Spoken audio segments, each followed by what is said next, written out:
সভা আমরা করি।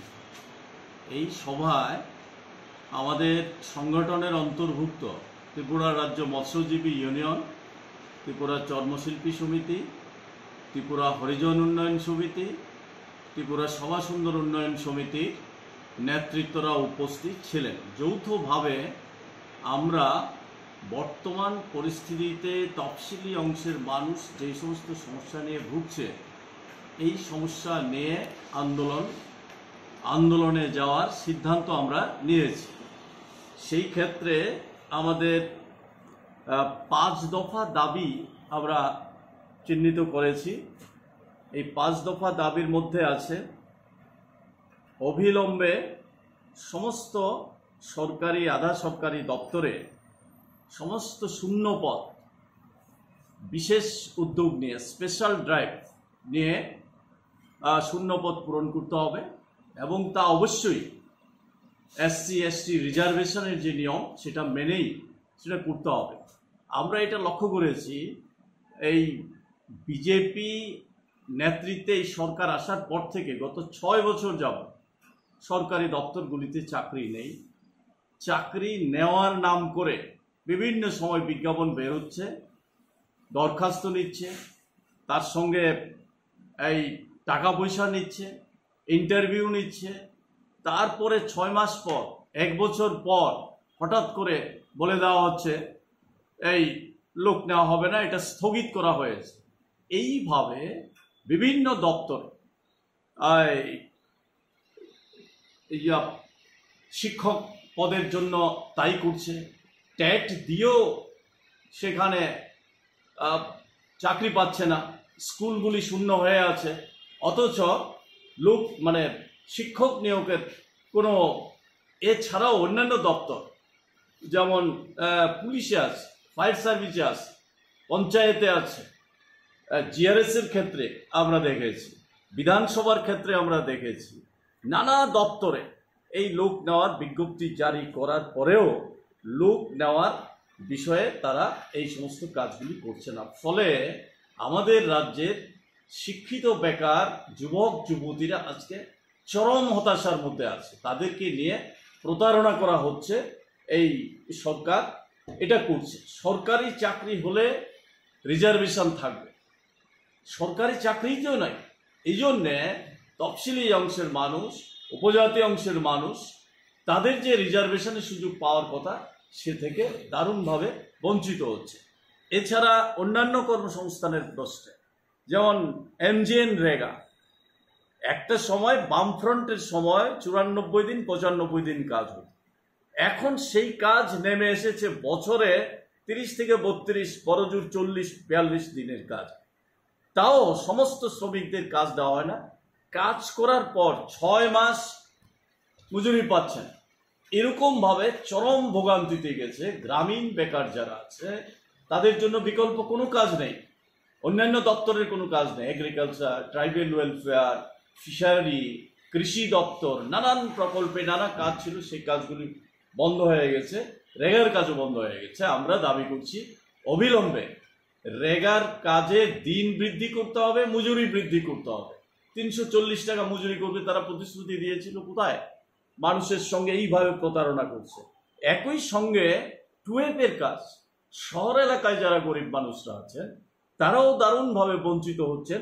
টুয়েপের কাজও একইভাবে দিন এবং মজুরি বাড়াতে হবে।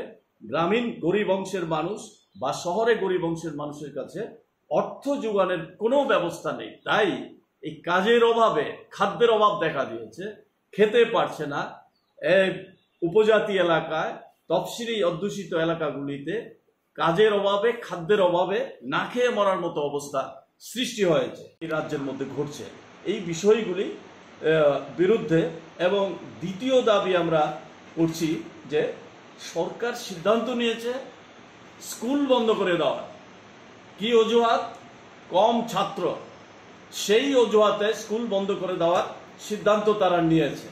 এই সিদ্ধান্তের আমরা তীব্র বিরোধিতা করি। এই সিদ্ধান্ত অবিলম্বে প্রত্যাহার করতে হবে। আমরা দেখেছি এর আগে যখন আগের মুখ্যমন্ত্রী ছিল বিপ্লব কুমার দেব, তখনই 961টা স্কুল বন্ধ করে দেওয়ার সিদ্ধান্ত তারা নিয়েছিল। এখন আমরা দেখছি আবার এই জেলা ভিত্তিক এই তথ্য বেরিয়ে আসছে, পশ্চিম জেলা 160টি স্কুল, দক্ষিণ জেলা 168টা স্কুল, উত্তর জেলা 183টা স্কুল, এইভাবে জেলা ভিত্তিক স্কুলগুলিকে বাছাই করে বন্ধ করে দেওয়ার পরিকল্পনা নিয়েছে। এতে সবচেয়ে বেশি বঞ্চিত হবে উপজাতি অংশের ছাত্রছাত্রীরা, তফসিলি অংশের ছাত্রছাত্রীরা, সংখ্যালঘু অংশের গরিব ঘরের, সহজ মানে ভাষায় যদি বলতে হয় এক কথা, গরিব ঘরের যারা ছেলেমেয়েরা আছে তারাই সবচেয়ে বেশি ক্ষতিগ্রস্ত হবে।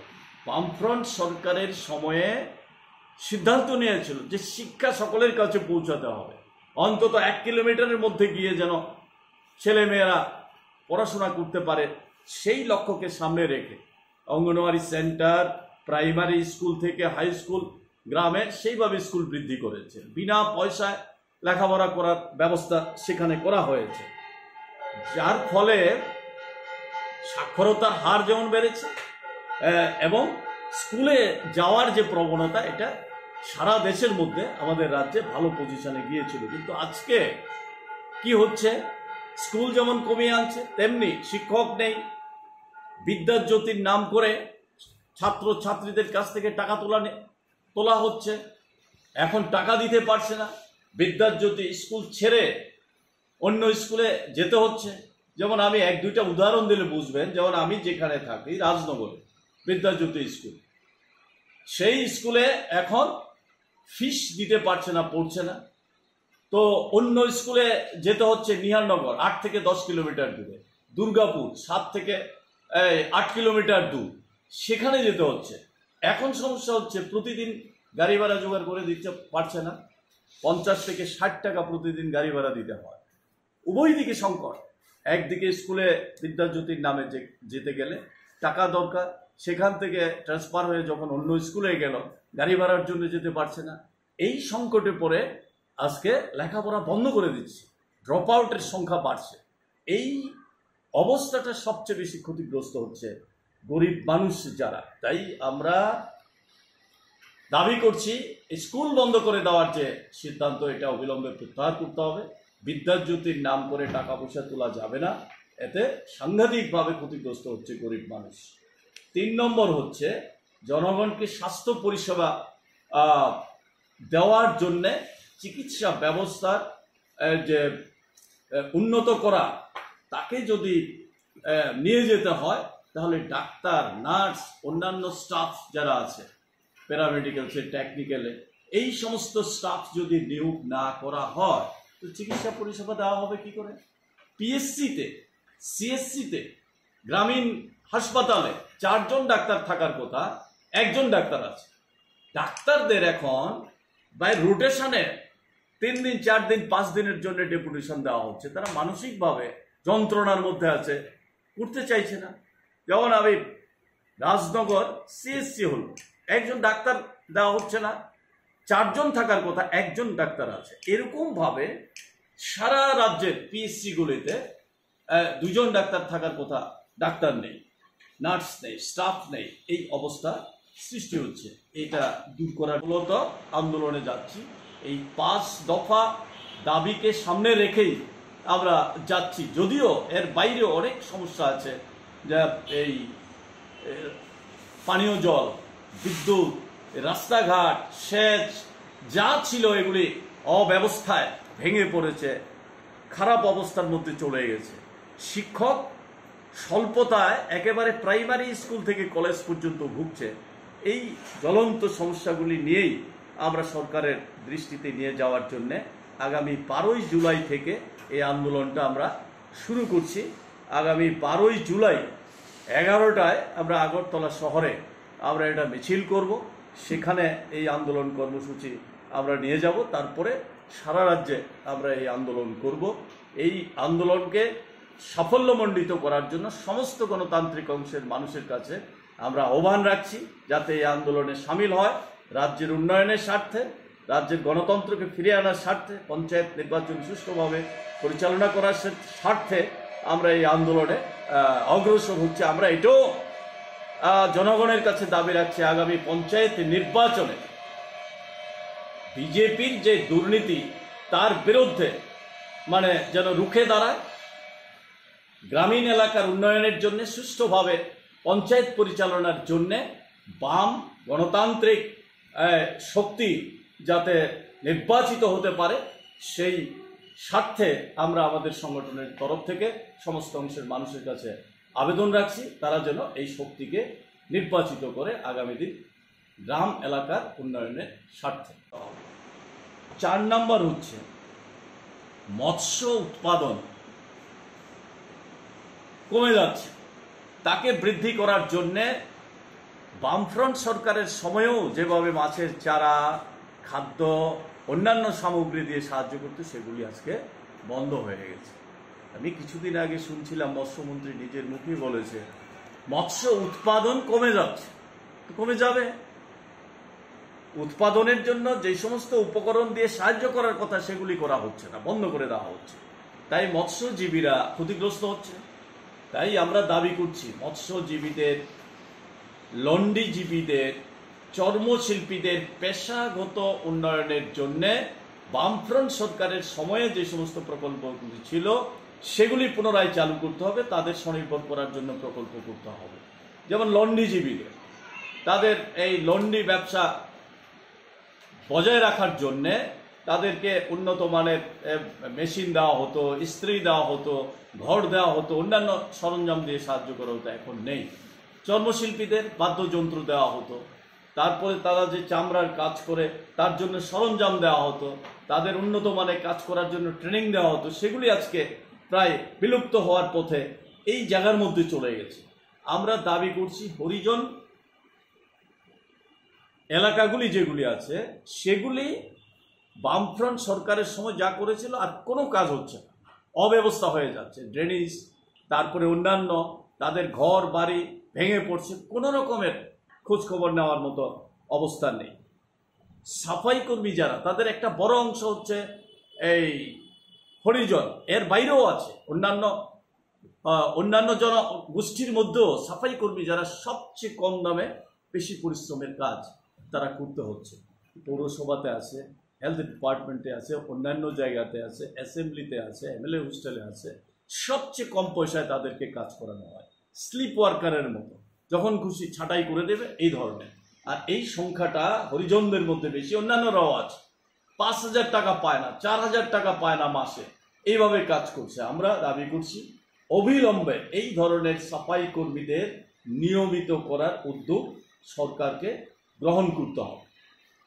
5 নম্বর দাবি হচ্ছে আমাদের রাজ্যে গণতান্ত্রিক পরিবেশ ফিরিয়ে আনতে হবে এবং সুষ্ঠুভাবে এই যে পঞ্চায়েত নির্বাচন আসছে, এই নির্বাচনকে সুষ্ঠুভাবে করার জন্য যাবতীয় উদ্যোগ ব্যবস্থা গ্রহণ করতে হবে। এটা আপনারা জানেন, আমাদের রাজ্যের গণতন্ত্রের উপর যে বিভৎস আক্রমণ সেই 2018 সালের পর থেকে শুরু হয়েছে। প্রতিটা নির্বাচনে 2023 সালের পরে আবার শুরু হয়েছে। এই সমস্ত যেমন হয়েছে, এই সময়েও সর্বশেষ যে লোকসভা নির্বাচন গেল সেখানেও ভোটাধিকার প্রয়োগ করতে পারেনি। এর আগে বিধানসভা নির্বাচন, বিধানসভার উপনির্বাচন, সর্বক্ষেত্রে।